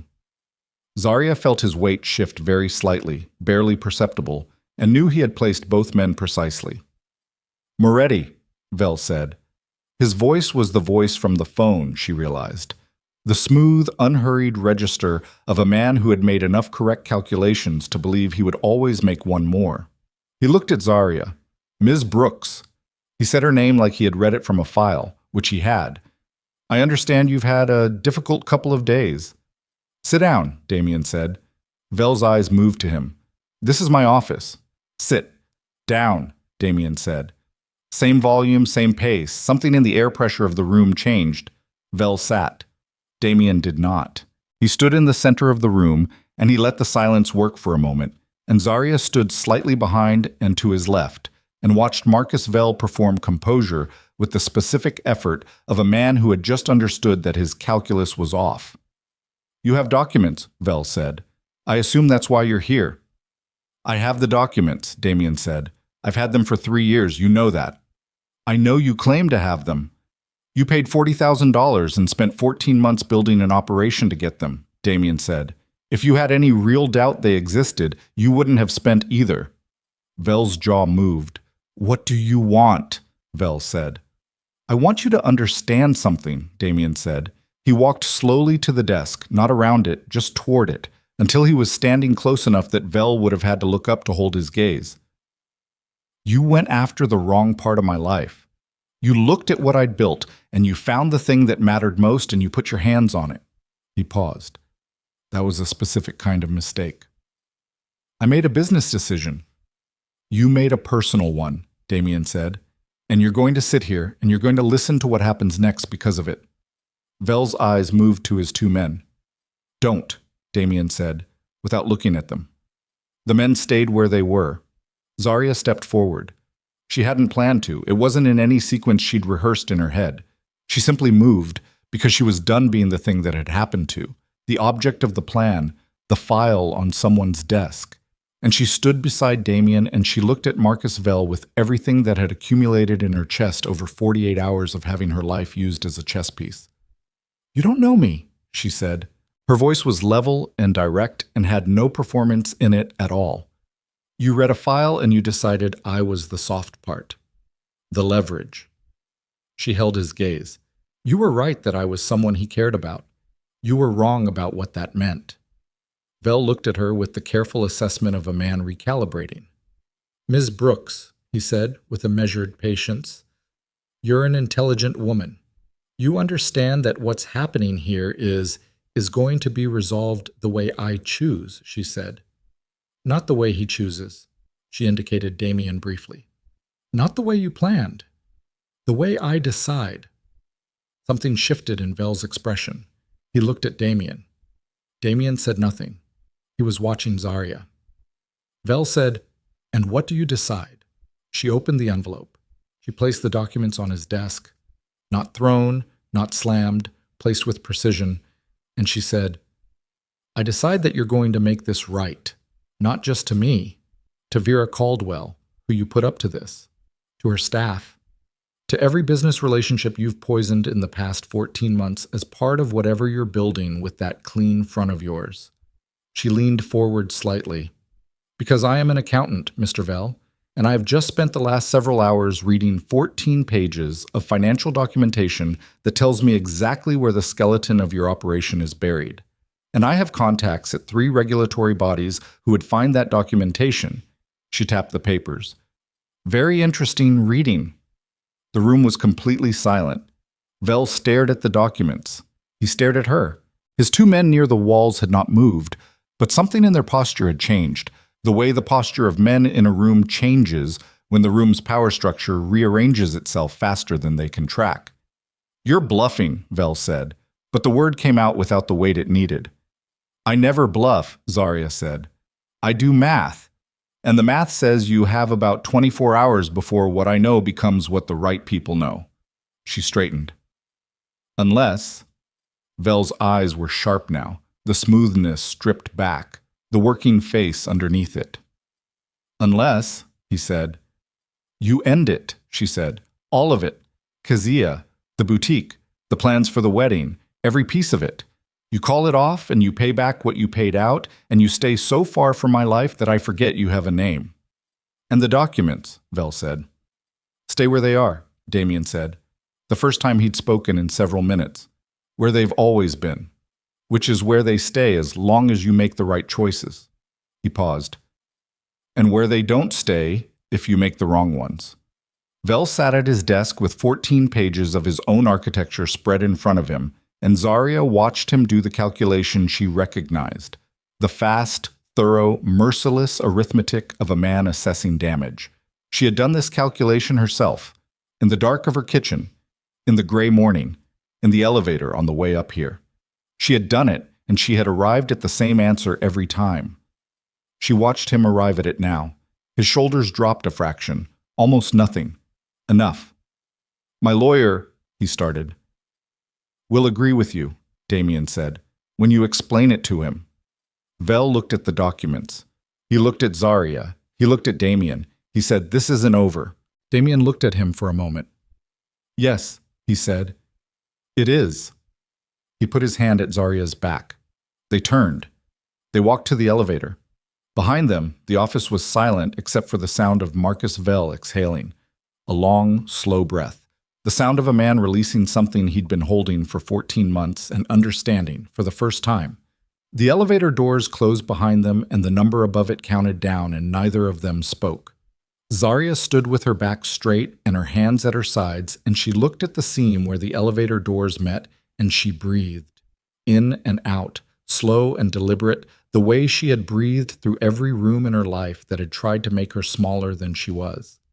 The envelope was still in her hand. She was holding it tightly enough that the cardboard was beginning to bend at the corner, and she loosened her grip without thinking about it, the way you loosen a fist when the thing you were bracing for has already passed. Damien stood beside her. He didn't touch her. He didn't say anything. He simply stood in the same space she was in, and that was enough. That had always been enough with him. The specific quality of his presence that asked nothing and offered everything by simply being there. The lobby arrived. They walked out. The glass doors of the building opened and the city hit them. Sound and light and the smell of exhaust and something frying somewhere nearby, and the ordinary, relentless noise of a Wednesday morning in full motion. And Zarya stood on the sidewalk outside Marcus Vel's building and felt the sun on her face and thought, "It's done." It wasn't done. She knew it wasn't done. But the largest and most visible piece of it had been placed where it belonged. And the rest, the parts that would take longer and cost more and hurt, in ways she wasn't ready to inventory yet, those she could carry. She had been carrying things her whole life. She knew the technique. Damien put his hand on her arm, lightly. A question, not a statement. She looked at him. "Okay?" he said. "No," she said. He nodded. That was the right answer, and they both knew it. "What do you need?" he said. She thought about it honestly. "I need to go back to the boutique," she said. He was quiet for a moment. "Zarya, not for what you think," she said. "Not for you to buy it, or burn it, or do anything to it. I need to go back there myself. I need to walk in there and finish what I started." He looked at her. She held his gaze. "Okay," he said. They drove to the Meridian district in silence. The good kind. The kind that doesn't need to be filled because everything necessary has already been said or is waiting for a better moment. The city moved around the car, and Zarya watched it and let her mind go quiet for the first time in 48 hours. She thought about Keziah, not with anger, not yet. The anger was there, but it was banked, sitting somewhere below the surface, waiting. What she was thinking about was a specific afternoon 6 years ago when she had been passed over for a promotion she had worked 2 years to earn, and she had called Keziah from the parking garage of her office building, sitting on the concrete floor with her back against her car's front tire, and Keziah had stayed on the phone with her for 2 hours, not talking the whole time, just there. Sometimes saying something, mostly just breathing on the other end of the line so Zarya would know she wasn't alone. She thought about that. And then she thought about 14 pages of documents and $40,000, and a woman who had been her best friend making a phone call from 2 blocks away on a prepaid cell phone. The two things existed simultaneously, and she did not try to reconcile them because some things don't reconcile. Some things just live side by side in the same chest, the love and the wound occupying the same space, neither one canceling the other out. That was the specific cruelty of being betrayed by someone you had genuinely loved. It didn't stop being love just because it also became a wound. Elara Bridal's gold lettering caught the midday sun as they pulled up. The window display was the same dress it had been 2 days ago. The museum piece. The single carefully arranged gown that said everything about who this place decided it was for. Zarya looked at it through the car window for a moment. "Do you want me to come in?" Damien said. She considered. "No," she said. "Wait here." She got out. She stood on the sidewalk. She straightened her jacket. She walked in. The bell above the door made the same sound it had made 2 days ago. A small, clean chime that had sounded like permission the first time and sounded like something different now. The carpet was still ivory. The lighting was still the kind that made everything glow. The gowns were still arranged on their silk-covered hangers along the walls. There were no other customers. Sylvia was behind the counter. She looked up when the bell sounded, and the professional, pleasant expression was already on her face. And then she saw who it was, and the expression did something complicated. A fractional rearrangement that moved through recognition, assessment, and something that might have been the beginning of alarm, all in approximately 1 second. "Ms. Brooks," she said. The fact that she remembered the name was its own piece of information. "Ms. Sylvia," Zarya said.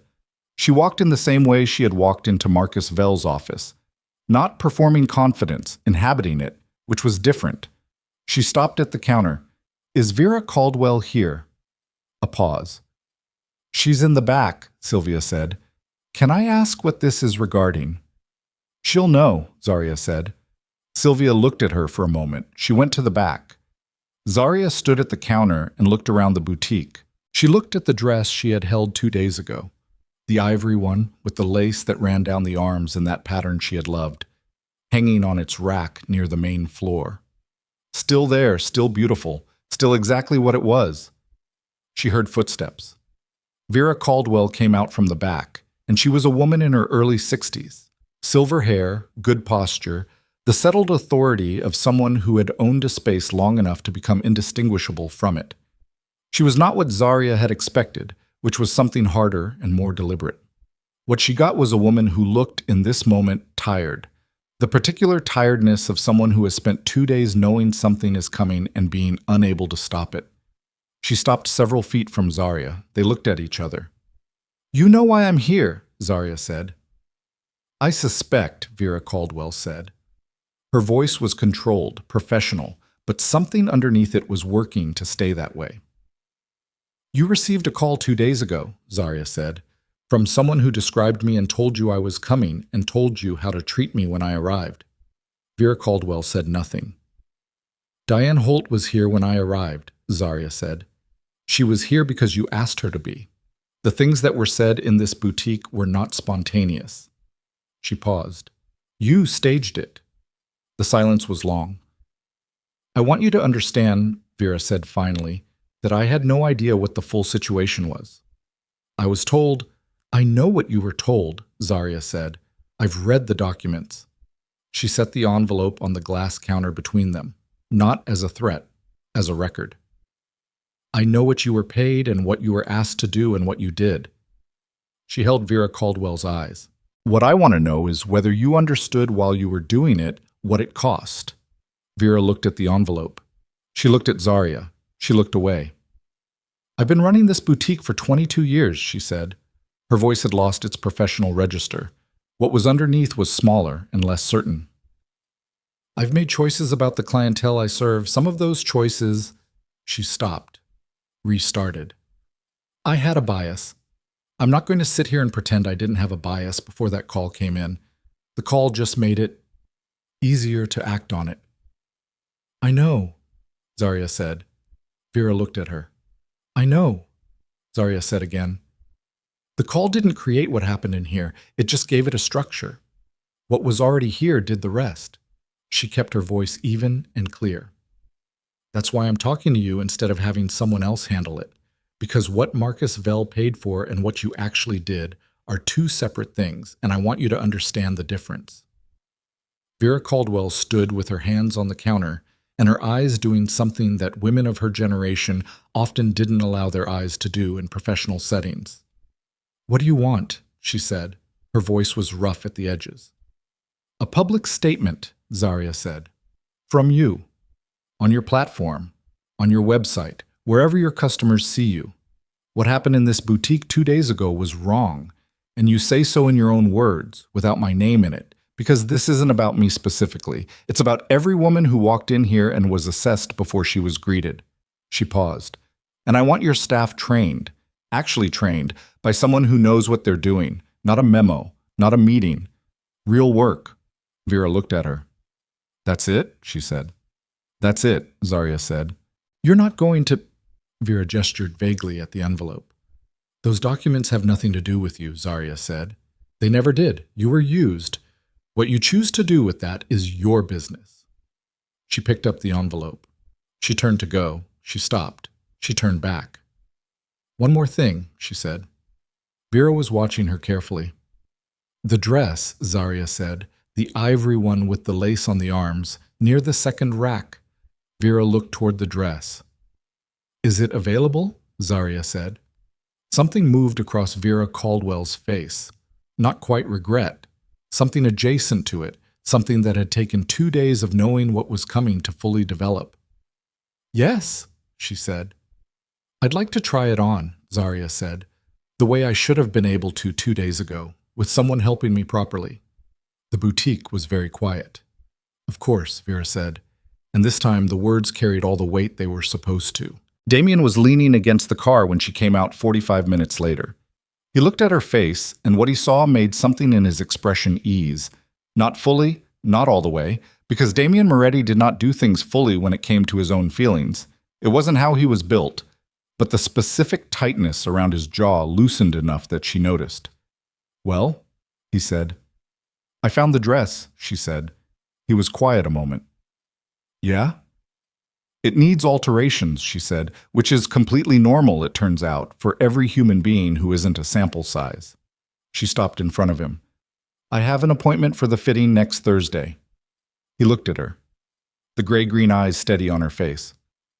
Zarya, he said. I'm okay, she said. I know you're okay, he said. You've been okay through things that would have leveled most people. I'm asking how you actually are. She thought about it. She looked at the street, the ordinary Wednesday noon street with its buses and pigeons, and a child on a bicycle being steered by a man who was concentrating very hard on not letting go. I'm tired, she said honestly. I'm sad about Kazia in a way that I'm not ready to feel all the way yet. I'm angry about what was done to you through me, and I'm angry about what was done to me, period. She looked back at him.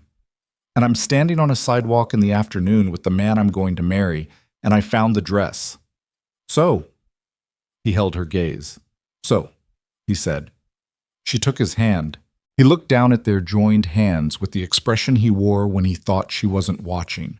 The expression she had first seen across a dinner table 14 months ago when she'd said something that made him laugh unexpectedly, before he'd had time to compose himself.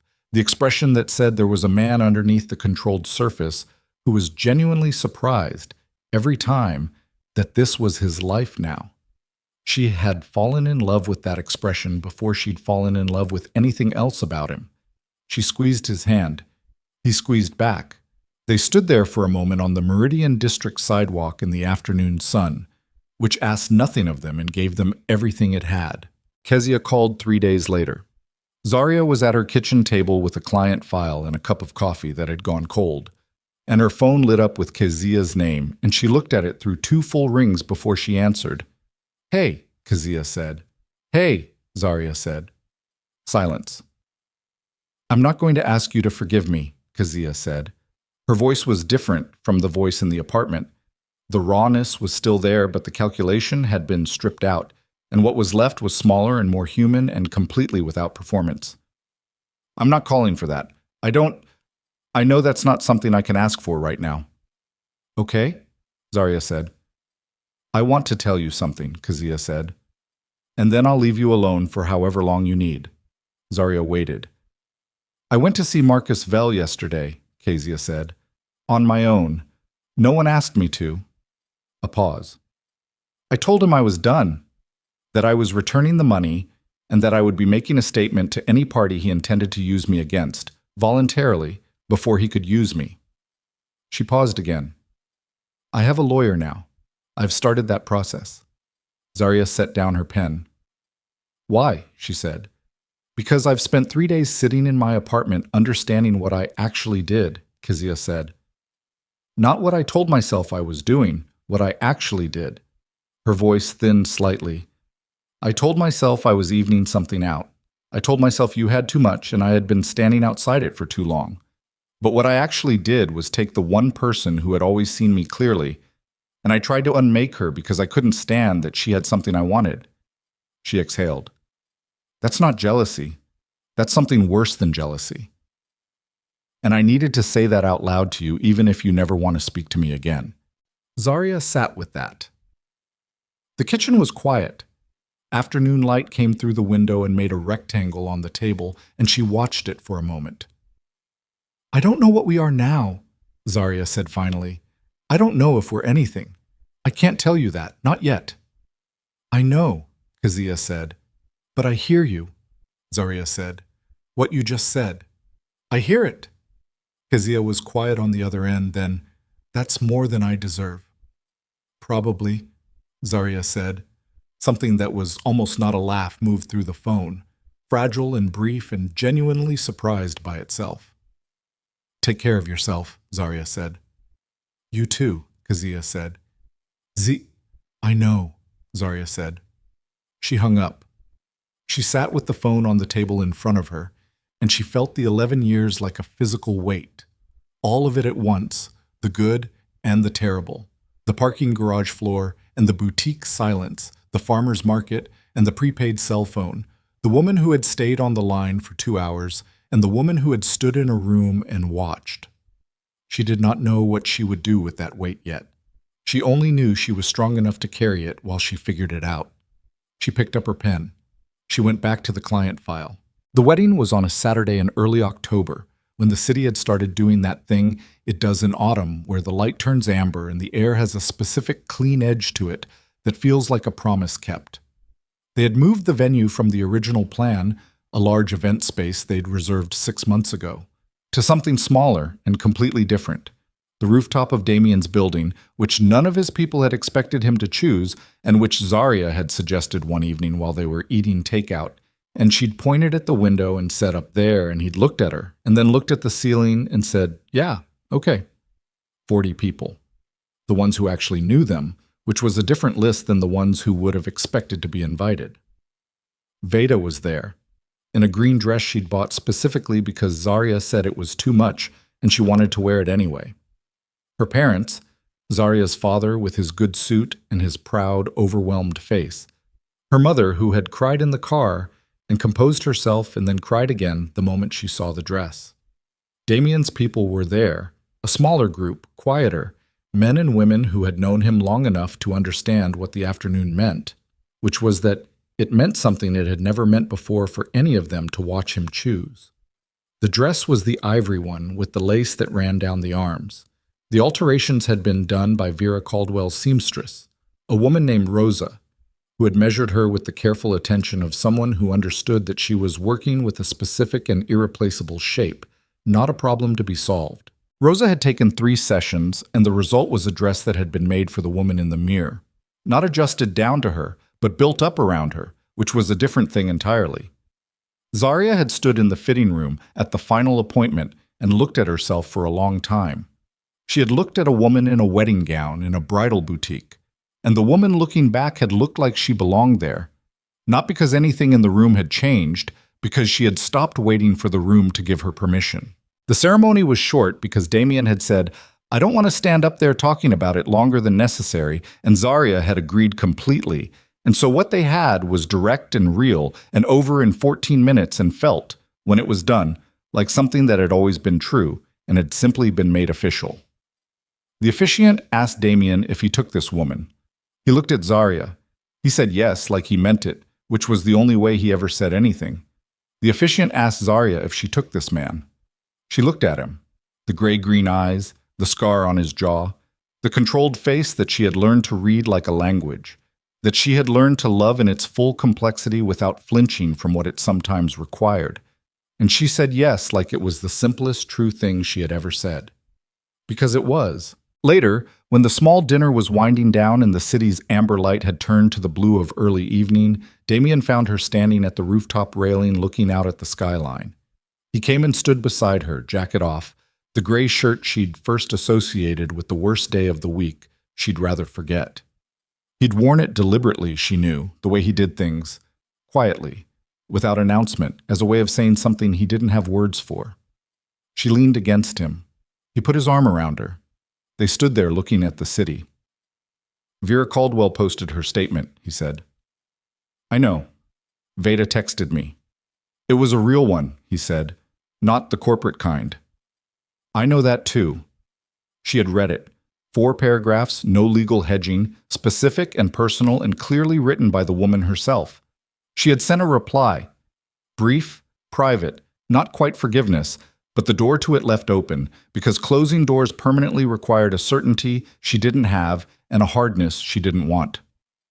Marcus Vell's Financial Review Board filed an investigation this morning, Damien said. I know. My people didn't touch it. I know, she said. I called in 2 of those contacts myself.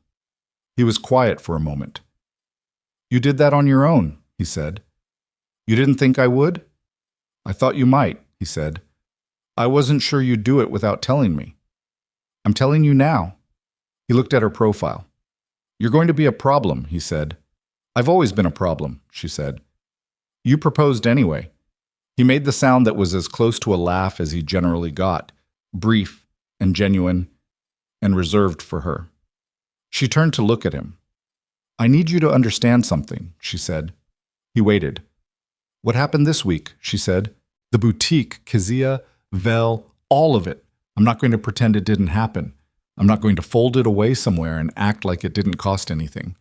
She held his gaze. It cost. It cost a lot. And I'm going to be working through it for a while. I know, he said. And the way you handled it, she said, backing up when I asked you to back up, letting me go into that boutique alone, not moving on Vell before I was ready. She paused. That mattered. I want you to know it mattered. He looked at her for a moment. You led it, he said. Every step that counted, you led it. We led it, she said. He looked at her with the expression, that one, the one from the dinner table, the one she had fallen in love with first. Yeah, he said. We did. She turned back to the skyline. The city spread out below them in its full complexity. Lit windows and traffic patterns, and the noise of a million separate lives conducted at full volume, indifferent and enormous and full of rooms that had not yet decided she didn't belong. She was going to walk into every one of them. She was going to walk in like she'd already been there. She was not going to wait for permission, and she was not going to explain herself, and she was not going to fold herself carefully into a shape that fit someone else's idea of what was acceptable. She was Zaria Brooks. She had saved $4,200 in an envelope in the back of a sock drawer, and she had stood on a sidewalk with her hands shaking and pressed them flat against her thighs until they stopped. And she had sat in a kitchen at 2 a.m. and written 2 pages of things she couldn't say out loud yet. And she had walked into a room where a man with a clean front and a complicated back end had underestimated what she was made of. And she had placed 14 pages on a desk and spoken the truth without raising her voice once. She was not the woman who had been thrown out of a bridal boutique. She was the woman who had gone back. The city went on below her, lit and loud and completely alive, and beside her the man she had married stood with his arm around her shoulders, and the October air was sharp and clean, and the amber light of the day had given way to the blue that comes before dark.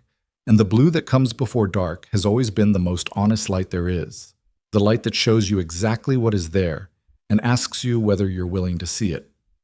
She was willing. She always had been. That, in the end, was the thing no one had been able to take from her. Not the boutique, not the woman in the velvet chair, not the best friend who had stood in the room and watched, not the man who had read a file and decided she was the soft part. She had looked at every single one of them with clear eyes, and she was still standing. The city breathed below them. The evening came in. And Zaria Brooks, in an ivory dress with lace running down the arms, leaned into her husband's side on the rooftop of a city that had never made it easy for her and looked out at it without flinching, because she had never needed it to be easy. She had only ever needed it to be real. And it was. It was completely, fully, irreversibly real. And so was she.